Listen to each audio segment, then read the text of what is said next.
আমি এতগুলো রেফারেন্স দিচ্ছি, আপনার কি মনে হয় আমি আপনাকে ধোঁকা দিচ্ছি? কিন্তু সেই অন্য বিষয়গুলো আমার কাছে গুরুত্বপূর্ণ স্যার। আসুন আসুন, মঞ্চে আসুন।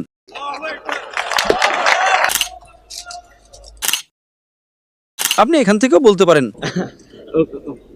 হ্যাঁ স্যার, আমি আপনাকে একটা কথা বলবো, তাহলে শুধু ইসলাম কেন?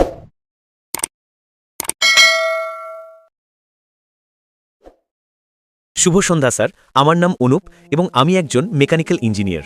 তো এই ধর্ম সম্পর্কে আমার জ্ঞান খুবই সীমিত, তাই আমি ধর্মের উপর ভিত্তি করে একটি প্রশ্ন করতে চাই, কিন্তু আমি আশা করব আপনি বাস্তব পরিস্থিতি মাথায় রেখে উত্তর দেবেন। আমি ঈশ্বরে বিশ্বাস করি যে কেউ একজন আছেন, কারণ আমি জানি না এই সৃষ্টি কিভাবে হয়েছে। সুতরাং কেউ একজন থাকতে পারেন, কোনো একজন সর্বশক্তিমান থাকতে পারেন, তো আমি জানি না তিনি আছেন কিনা। আমি আসলে জানি না তার অস্তিত্ব সম্পর্কে, তাই যতক্ষণ না আমি জানছি তিনি আছেন কি নেই, আমার মনে হয় এটা বিশ্বাস করাই ভালো যে তিনি আছেন। কিন্তু এবং যদি ধর্ম সৃষ্টি হয়ে থাকে, তবে সব ধর্মই দাবি করে যে এটি ঈশ্বর বা সর্বশক্তিমান দ্বারা তৈরি। তাহলে যদি ঈশ্বর একজনই হন, তবে ধর্ম আমাদের বিভক্ত করছে কেন? এটা আমার প্রথম প্রশ্ন, এবং আপনার উত্তরের উপর নির্ভর করে আমি আরও প্রশ্ন করতে চাই। ভাই প্রশ্ন করেছেন যে যদি ঈশ্বর একজনই হন এবং বেশিরভাগ ধর্মই বলে যে ঈশ্বর একজন, তাহলে এতগুলো ধর্ম কিভাবে হলো? এর উত্তর দেওয়া হয়েছে কোরআনে সূরা আল ইমরান অধ্যায় নম্বর 3 আয়াত নম্বর 19-এ বলা হয়েছে, ইন্নাদ দীনা ইনদাল্লাহিল ইসলাম। একমাত্র ধর্ম, একমাত্র জীবন ব্যবস্থা গ্রহণযোগ্য ঈশ্বরের দৃষ্টিতে, সর্বশক্তিমান আল্লাহর দৃষ্টিতে, তা হলো ইসলাম। ইসলামের অর্থ ঈশ্বরের কাছে নিজের ইচ্ছাকে সমর্পণ করে শান্তি অর্জন করা। এখন সর্বশক্তিমান ঈশ্বর বহু আসমানি কিতাব পাঠিয়েছেন, বহু রাসূল পাঠিয়েছেন, কিন্তু সময়ের সাথে এই বার্তাগুলো বিকৃত হয়ে গেছে, সেগুলো পরিবর্তিত হয়ে গেছে। রাসূলদের বার্তা পরিবর্তিত হতে থাকে।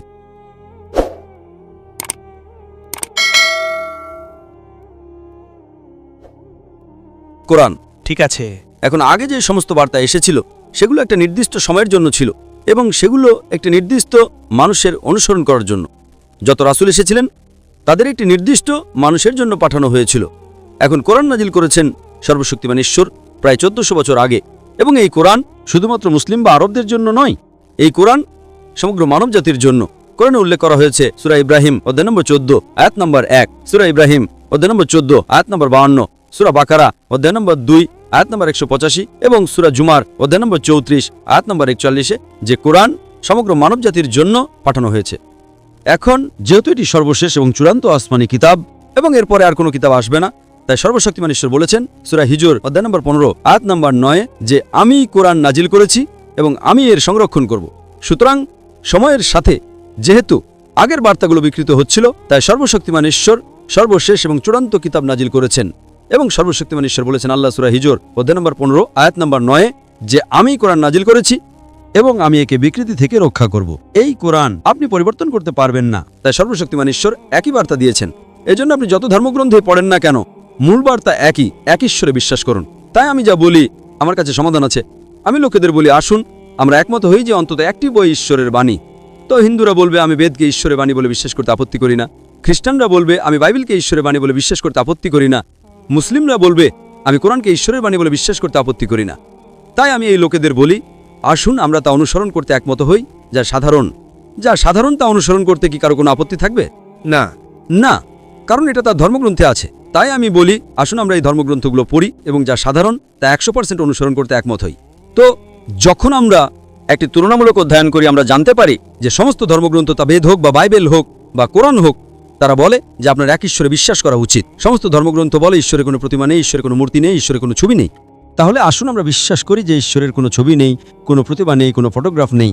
সমস্ত ধর্মগ্রন্থ বলে যে একজন সর্বশেষ রাসূল আসবেন যার নাম নবী মুহাম্মদ সাল্লাল্লাহু আলাইহি ওয়াসাল্লাম। বাইবেল এটা বলে, বেদ এটা বলে, কোরআন এটা বলে। তাহলে আসুন আমরা অনুসরণ করতে একমত হই নবী মুহাম্মদ সাল্লাল্লাহু আলাইহি সাল্লামকে। সমস্ত ধর্মগ্রন্থ বলে যখন আপনাকে প্রার্থনা করতে হবে তখন আপনার কপাল মাটিতে স্পর্শ করতে হবে। বাইবেল এটা বলে, বেদ এটা বলে, কোরআনও এটা বলে। তাহলে আসুন আমরা আমাদের কপাল মাটিতে স্পর্শ করে প্রার্থনা করি। সমস্ত ধর্মগ্রন্থ বলে যে নারীর মাথা ঢাকা উচিত। বেদ এটা বলে, বাইবেল এটা বলে, কোরআন আমি রেফারেন্স দিতে পারি না স্যার, আমার রেফারেন্সের প্রয়োজন চেষ্টা করছি। তাহলে আসুন আমরা যা সাধারণ তা অনুসরণ করতে একমত হই, যা আমরা করছি না। যদি আপনি বলেন আপনি একজন ভালো হিন্দু, যখন আপনার বেদ বলছে ঈশ্বর একজন, ঈশ্বরের কোনো প্রতিভা নেই, কোনো মূর্তি নেই, কোনো ছবি নেই, তাহলে আপনি মূর্তি পূজা কেন করেন? বাইবেল বলে ঈশ্বর একজন, বাইবেল এটা বলে না যে যিশু ঈশ্বর। তাহলে কেন আপনি বিশ্বাস করেন যিশুকে ঈশ্বর হিসেবে? আপনি প্রথম ব্যক্তিকে দেখলেন সে একজন ইংরেজি শিক্ষক ছিলেন, 45 মিনিট 50 মিনিট সে নষ্ট করলেন। সেই শিক্ষার কী লাভ যখন সে বাইবেল থেকে একটিও সুস্পষ্ট আয়াত দেখাতে পারে না যেখানে যীশুখ্রিস্ট নিজে বলেছেন যে তিনি ঈশ্বর? বা বলেছেন আমাকে উপাসনা করো। এর কারণ হলো আমরা ঈশ্বরের ধর্মগ্রন্থের চেয়ে অন্য লোকেদের অনুসরণ করছি। তাই আমার সমাধান হলো, যদি আপনি অন্তত সাধারণ বিষয়গুলো অনুসরণ করেন তবে লড়াই বন্ধ হয়ে যাবে এবং আমরা এক হয়ে যাব, কারণ সমস্ত ধর্মগ্রন্থের মূল বিষয়গুলো একই। আমি জাস্ট ধর্মীয় বই পড়া সম্ভব নয়। সত্যি কথা বলতে স্যার, আমি সত্যি বলতে কোনো ধরনের ধর্মীয় বই কখনো পড়িনি। তো আমি শুধু একটা কথা বলতে চাই যে মানুষ, শুধু আপনি নন, সারা পৃথিবীতে অনেক ধর্মের অনেক উচ্চ প্রতিষ্ঠান আছে। তাহলে আপনারা সব ধর্মের বই মিশিয়ে মানবতার একটি বই তৈরি করেন না কেন? এবং সমস্ত ভালো জিনিস তাতে রাখুন এবং বলুন। আমি বলছি না যে ইসলাম বা হিন্দুত্ব বা খ্রিস্টান ধর্ম বা অন্য কিছু খারাপ বা ভালো। আমি এ ব্যাপারে কিছুই জানি না, কারণ আমার ধর্ম বিষয়ে কোনো জ্ঞান নেই। ভাই, আপনি খুব ভালো একটা প্রশ্ন করেছেন এবং আমি উত্তরও দিয়েছি। আপনি বলছেন আসুন আমরা সব ভালো জিনিস রাখি, কোনটা ভালো কোনটা খারাপ তাকে ঠিক করবে। আমি যে বলার চেষ্টা করছি তা হলো, আসুন আমরা যা সাধারণতা অনুসরণ করি, যা আপনার প্রস্তাবের চেয়েও সহজ। আমার সমাধান বেশি বাস্তবমুখী আপনার সমাধানের চেয়ে। আসুন আমরা ভালো জিনিসগুলো বেছে নিই। এখন আপনি কিভাবে জানবেন কোরআনে কি ভালো আর কি মন্দ? ঠিক আছে, আমি দুঃখিত, সাধারণ জিনিস আমি বলছি তাকে। আমি তো আপনাকে এটাই বলেছি। ঠিক আছে। তাহলে আপনি অন্তত সেটা অনুসরণ করেন না কেন? অন্যদের কথা বাদ দিন। হ্যাঁ স্যার। আপনি কি এক ঈশ্বরে বিশ্বাস করেন? আমার প্রথমে জানতে হবে সাধারণ কি, কারণ আমি পড়ি না। আমি আপনাকে বলছি, ঈশ্বর একজন, এই বিষয়টি হিন্দু বইয়ে, বাইবেলে এবং কোরআনে সাধারণ। হ্যাঁ। আমি আপনাকে রেফারেন্স দিচ্ছি। ও হ্যাঁ। বুক অব ডিউটেরোনমি অধ্যায় 5 পদ 7 থেকে 9, এটা বাইবেলে আছে। আপনি যদি উপনিষদ অধ্যায় 6 অনুচ্ছেদ 2 পদ 1 পড়েন, Ekam Evidityam. ঈশ্বর কেবল একজনই, তার কোনো দ্বিতীয় নেই। সেতার সেতার উপনিষদ অধ্যায় 4 পদ 19 উল্লেখ আছে, Natasya Pratimasti. সেই ঈশ্বরে কোনো প্রতিমা নেই। প্রতিমা একটা সংস্কৃত শব্দ যার অর্থ ছবি বা মূর্তি। সর্বশক্তিমান ঈশ্বরের কোনো প্রতিমা নেই, ছবি নেই, চিত্রকর্ম নেই, প্রতিকৃতি নেই, মূর্তি নেই। তো আপনাকে জিজ্ঞেস করছি, আপনি কি আজ বিশ্বাস করেন যে ঈশ্বর একজন? পুরো বিশ্বের কথা ভুলে যান। হ্যাঁ, আমি বিশ্বাস করি। ঠিক আছে, বেশ। সমস্ত ধর্মগ্রন্থ বলে যে নবী মুহাম্মদ সাল্লাল্লাহু আলাইহি ওয়াসাল্লাম হলেন শেষ এবং চূড়ান্ত রাসূল। আপনি বাইবেল পড়েন, Book of Deuteronomy chapter number 18 verse number 18. Book of Deuteronomy chapter number 18 verse number 19. In the book of Isaiah chapter 29 verse number 12. Song of Solomon chapter 5 verse number 16. In the New Testament, Gospel of John chapter 14 verse number 16. Gospel of John chapter 15 verse 26. Gospel of John chapter 16 verse number 7. Gospel of John chapter number 16 verse number 12 to 14. আপনি যদি বেদ পড়েন, বেদের বিভিন্ন জায়গায় 100টিরও বেশি জায়গায় নবী মুহাম্মদ সাল্লাল্লাহু আলাইহি সাল্লামের নাম উল্লেখ করা হয়েছে। তাকে কলকি পুরাণে উল্লেখ করা হয়েছে। আপনি যদি কলকি পুরাণ অধ্যায় 2 শ্লোক 4, 5, 7, 15 পড়েন, সেখানে বলা হয়েছে এই কলকি অবতারের পিতার নাম হবে ঈশ্বরের দাস বিষ্ণু দাস, যার অর্থ আব্দুল্লাহ। তার মায়ের নাম হবে সুমতি, যার অর্থ শান্তি, অর্থাৎ আমিনা, যেটা ছিল নবী মুহাম্মদ সাল্লাল্লাহু আলাইহি ওয়াসাল্লাম করবেন এবং ফিরে আসবেন। তিনি মদিনায় গিয়েছিলেন এবং ফিরে এসেছেন। এতে বলা আছে তার চারজন খোলাফায়ে রাশিদিন।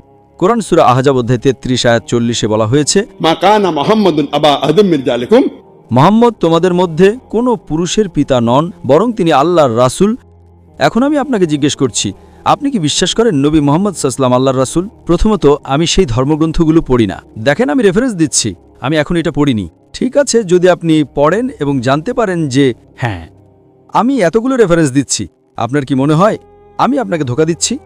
না স্যার, আমি এখন এটা পড়িনি, তাই আমি বলছি। ঠিক আছে, আমি রেফারেন্স দিচ্ছি। যদি আপনি পড়েন এবং জানতে পারেন যে এটা সেখানে আছে, তাহলে আপনি কি করবেন? আমি বিশ্বাস করব যে নবী মুহাম্মদ ঈশ্বরের একজন রাসূল, কোনো সমস্যা নেই। তাহলে এখন যদি আমি আপনাকে কোরআন দিই এবং কোরআনে দেখাই, তাহলে কি আপনি বিশ্বাস করবেন যে তিনি ঈশ্বরের রাসূল? 1 minute. আপনি কি দেখতে চান? না না স্যার। আসুন, আমি আপনাকে দেখাবো। আসুন আসুন, মঞ্চে আসুন।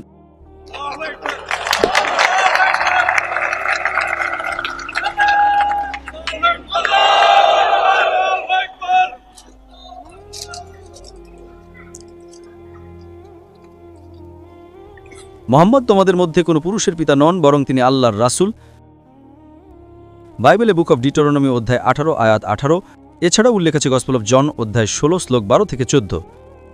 আমার তোমাদের অনেক কিছু বলার আছে, কিন্তু তোমরা এখন তা সহ্য করতে পারবে না। যখন সেই সত্যের আত্মা আসবেন, তিনি তোমাদের মহিমান্বিত করবেন। এছাড়াও কলকি পড়নে শ্লোক নম্বর 5, 7, 11 এবং 15 যে এই নবীজি নিয়ে আসবেন, তার পিতার নাম হবে বিষ্ণুযাস। এখন কি আপনি বিশ্বাস করেন? হ্যাঁ স্যার। আমি বিশ্বাস করি। আচ্ছা, আপনি ওখানে গিয়ে বলতে চান, ঠিক আছে, ওখানে গিয়ে বলেন, কোনো সমস্যা নেই। তিনি ওখান থেকে বলতে চান। তাহলে এখন যদি আপনি বিশ্বাস করেন যে ঈশ্বর একজন, এবং যদি আপনি বিশ্বাস করেন নবী মুহাম্মদ ঈশ্বরের রাসূল, ভাই এই দুটো, তাহলে এখন কি আপনি বিশ্বাস করেন যে ঈশ্বর একজন? আমি সবসময় বিশ্বাস করি যে ঈশ্বর কেবল একজনই। এবং আপনি কি বিশ্বাস করেন নবী মুহাম্মদ আল্লাহর রাসূল? হ্যাঁ স্যার। ভাই এই দুটো, ভাই একজন মুসলিম হওয়ার জন্য ন্যূনতম দুটি প্রয়োজনীয় বিষয়। এখন মুসলিম মানে আবার কি? একজন ব্যক্তি যে তার ইচ্ছাকে ঈশ্বরের কাছে সমর্পণ করে। আপনি বলতে পারেন আপনি আপনার ইচ্ছাকে ঈশ্বরের কাছে সমর্পণ করেন, আরবিতে আমরা বলি মুসলিম, ঠিক? জি স্যার। তো এখন যদি আপনি বিশ্বাস করেন, অন্য জিনিসগুলো পরে আসবে, শত শত জিনিস আছে, কিন্তু এই দুটো হলো ন্যূনতম বিষয় ঈশ্বরের কাছে আপনার ইচ্ছাকে সমর্পণ করার জন্য। তো এই দুটো কথা বললেই আপনি মুসলিম হয়ে যান, এবং পরে ধীরে ধীরে বাকিগুলো আসবে। তাই এই দুটো সাধারণ বিষয় হলো। আমার আরও কয়েকটি প্রশ্ন আছে। না, প্রথমে আমরা, কারণ সময় কম, আমাদের শেষ করতে হবে, পুলিশ বলছে। ঠিক আছে। আসুন সমস্যাটির সমাধান করি। আপনি জানেন কিছু জিনিস বাধ্যতামূলক, কিছু ঐচ্ছিক। তাই পরীক্ষায় আমি বাধ্যতামূলক প্রশ্নের উত্তর আগে দিই, ঐচ্ছিকগুলো না করলেও সমস্যা নেই এই বাধ্যতামূলকগুলোর সাথে। তাই এখন যেহেতু সময় কম, যদি আপনি এই দুটো বিষয়ে একমত হন তবে সেটাই ন্যূনতম প্রয়োজন। অন্য বিষয়গুলো পরে আসবে, কিন্তু সেই অন্য বিষয়গুলো আমার কাছে গুরুত্বপূর্ণ স্যার। যদিও এটা গুরুত্বপূর্ণ ভাই, উত্তর যাই হোক না কেন, যদি এই দুটো বাধ্যতামূলক হয়। দেখেন, একটা পরীক্ষায় যেমন কিছু বাধ্যতামূলক প্রশ্ন থাকে, কিছু ঐচ্ছিক, তাই না? তাই বাধ্যতামূলকগুলোর উত্তর আপনাকে দিতেই হবে। ঐচ্ছিকগুলো আপনি জানুন বা না জানুন তাতে কোনো পার্থক্য হয় না, তবু আপনি পরীক্ষায় পাশ করবেন, ঠিক? ঠিক আছে। তো এই দুটো সবচেয়ে গুরুত্বপূর্ণ বিষয়। আপনি যে অন্য বিষয়গুলোর কথা বলছেন, যে ঠিক আছে আমি কি এটা করতে পারি বা ওটা করতে পারি না, এবং নবী মোহাম্মদ সাল্লাল্লাহু আলাইহি ওয়াসাল্লামকে তার রাসূল হিসেবে বিশ্বাস করা। তো আমি শুধু অন্য বিষয়গুলো, যেহেতু এটা কোনো পরীক্ষা নয়, তাই অন্য বিষয়গুলো জানা আমার জন্য গুরুত্বপূর্ণ। ঠিক আছে, এটা গুরুত্বপূর্ণ, কিন্তু সেটা আপনি পরেও জানতে পারবেন। আপনি জানুন বা না জানুন, দেখুন যখন আপনি স্কুলে প্রবেশ করেন আপনাকে প্রথমে ভর্তি হতে হয়। হ্যাঁ স্যার। আপনি এটা বলেন না যে তারা আমাকে ক্লাস 3-তে কি পড়াবে, ক্লাস 4-এ কি পড়াবে। তারা আপনাকে যাই পড়াক না কেন অন্তত ভর্তি তো হন। আসুন ধাপে ধাপে এগোই। হ্যাঁ, কিন্তু বিষয়টা হলো আমার প্রাথমিক স্তর পর্যন্ত, আমার স্তর পর্যন্ত যতক্ষণ না আমি পরিষ্কার হচ্ছি, ন্যূনতম দুটি বিষয় যদি আপনি এ ব্যাপারে পরিষ্কার হন।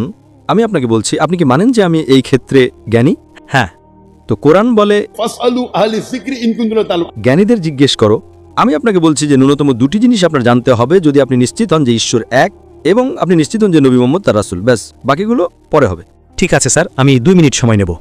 তো আপনাকে কিছু বলতে চাই। ঠিক আছে, বলুন, আপনি কি একমত যে ঈশ্বর একজন? অবশ্যই। আমি এর উপর একটা বক্তৃতা দিয়েছি। হ্যাঁ স্যার, আমি আপনাকে একটা কথা বলবো। তাহলে শুধু ইসলাম কেন, আমরা এটাকে মানবতা বলি না কেন? আমরা কেন পার্থক্য করছি? আমি আপনাকে একটি উদাহরণ দেব। আমার 3 জন বন্ধু আছে। আপনি প্রশ্নটা বুঝেছেন, আমি কি এখন উত্তর দেব? না, আমি আসলে এটা শেষ করিনি। আমি সংক্ষেপে একটু ব্যাখ্যা করতে চাই। আমার ওখানে কিছু বন্ধু আছে, ইরাক থেকে আহমেদ এবং মীর সাইদুল ইসলাম ও সাইদ ভারত থেকে। তো আমরা সবসময় এই বিষয়গুলো নিয়ে কথা বলি, এবং যখন আমরা একটি সাধারণ জায়গায় আসি যে আমরা সবাই মানুষ, তখন আমরা এই বিষয়গুলো নিয়ে কথা বলবো না। আমরা কিছু প্রগতিশীল বিষয় নিয়ে কথা বলবো। তারা ইঞ্জিনিয়ার, তারা মেকানিক্যাল ইঞ্জিনিয়ার, কেউ ডাক্তার ইত্যাদি। তাই আমরা ভাবতে পারি মানব জীবনের উন্নতির কথা। আমি জানি না পরকাল বা জান্নাত বা স্বর্গ বা নরক সম্পর্কে, এবং আমরা যদি এই ধরনের ক্ষেত্রে আমাদের শক্তি অপচয় করি, তাহলে আমরা কিভাবে সেই মানুষদের জন্য আমাদের শক্তি উৎসর্গ করতে পারি। এবং আমি দুঃখিতভাবে বলছি স্যার, আপনার শেষ আলোচনা থেকে আমি এই কোরিয়ান ভাইয়ের নাম ভুলে গেছি, এবং এই আলোচনা থেকে আপনি রেফারেন্স নিয়েছেন হিটলার, ইউএস এবং কিছু আইএসআইএস, তালেবান ইত্যাদির। ওই সবগুলোই ভুল, কিন্তু এটাও সত্যি যে ইউএস বোমা ফেলছে, হিটলার ইহুদিদের হত্যা করছে, এগুলোও ভুল। এবং মুসলিমদেরও একটা খারাপ ভাবমূর্তি তৈরি হচ্ছে, কারণ তারা আইএসআইএস ব্যবহার করছে। তারা আইএসআইএস কেন ব্যবহার করছে, এটাই আমার প্রশ্ন। এবং আমি দুঃখিত যদি আমি আমার কণ্ঠস্বর একটু জোরে করে থাকি। আমি ক্ষমা চাইছি। আপনি 2 মিনিট চেয়েছিলেন, 3 মিনিট ধরে কথা বলেছেন। ঠিক আছে স্যার, আমি শেষ করেছি। কারণ পুলিশ বলছে সময় শেষ, তাই আপনি শেষ বক্তা। আপনি ইতিমধ্যে বেশি সময় নিয়েছেন। সঠিক। আপনি দুটি জিনিস জিজ্ঞেস করেছেন। আপনি যে কোনো নামে ডাকতে পারেন। ঈশ্বরের কাছে আপনার ইচ্ছাকে সমর্পণ করা, ঈশ্বরের কাছে ইচ্ছাকে সমর্পণ করা, এটাই। তাই ইসলাম একটা আরবি শব্দ যার অর্থ ঈশ্বরের কাছে আপনার ইচ্ছাকে সমর্পণ করা। আমরা মানবতা অনুসরণ করি না কেন? ইসলাম মানবতার চেয়ে অনেক ঊর্ধ্বে। শ্রেষ্ঠ মানবতা স্রষ্টার দ্বারাই বলা যেতে পারে। মানুষের সম্পর্কে সবচেয়ে ভালো কে বলতে পারে? স্রষ্টাই মানুষের সম্পর্কে বলার জন্য শ্রেষ্ঠ। তাই মানবতার উপরে শ্রেষ্ঠ বই হলো কোরআন। কোরআনের চেয়ে ভালো কোনো বই নেই। তাই একজন ভালো মুসলিম হতে হলে প্রথমে আপনাকে একজন ভালো মানুষ হতে হবে। একজন ভালো মানুষ না হওয়া পর্যন্ত একজন ভালো মুসলিম হতে পারবেন না। তাই ভালো মানুষ হওয়া মানে কেবল ক্লাস 10 পাস করা, একজন ভালো মুসলিম হওয়া মানে পিএইচডি করা। তাহলে আপনি ক্লাস 10-এ ফিরে আসছেন কেন? স্যার, আমি পিএইচডি নিয়ে কথা বলছি। আপনি একজন ভালো মানুষ না হওয়া পর্যন্ত একজন ভালো মুসলিম হতে পারবেন না। কোরআনের একটা আয়াত দেখান যে মানবতার বিরুদ্ধে, এমন একটিও নেই। তাই আপনি যা বলছেন আমি ইতিমধ্যে তার থেকে এগিয়ে গেছি। আমি আপনার সাথে একমত, আমাদের ভালো মানুষ হওয়া উচিত। কোরআন মানে সর্বশক্তিমান ঈশ্বরের কাছে আপনার ইচ্ছাকে সমর্পণ করা। ইসলাম শব্দটা ব্যবহার করবেন না, বাদ দেন। আমি শুধু আপনাকে বলছি যে যদি আপনি এক ঈশ্বরে বিশ্বাস করেন তবে আপনাকে ঈশ্বরের কাছে আপনার ইচ্ছাকে সমর্পণ করতে হবে। ইংরেজিতে বলেন কোনো সমস্যা নেই। তাহলে আপনি কি আপনার ইচ্ছাকে ঈশ্বরের কাছে সমর্পণ করতে চান? আমি সবসময় আমি ঈশ্বরে বিশ্বাস করি, তাই আমি জানি আপনি এক ঈশ্বরে বিশ্বাস করেন এবং আপনি নবী মুহাম্মদে বিশ্বাস করেন। আপনি কি এখন এটা শাহাদা আরবিতে বলতে চান? না স্যার, আমি প্রথমে আমার সব সন্দেহ দূর করব, এবং যদি তা পরিষ্কার হয় তবে। কিন্তু আপনি বিশ্বাস করেন যে ঈশ্বর একজন। আপনি যদি বিশ্বাস করেন যে ঈশ্বর একজন এবং আপনি বিশ্বাস করেন নবী মোহাম্মদ একজন রাসূল, তাহলে আমার মতে আপনি ইতিমধ্যে একজন মুসলিম। হতে পারে স্যার,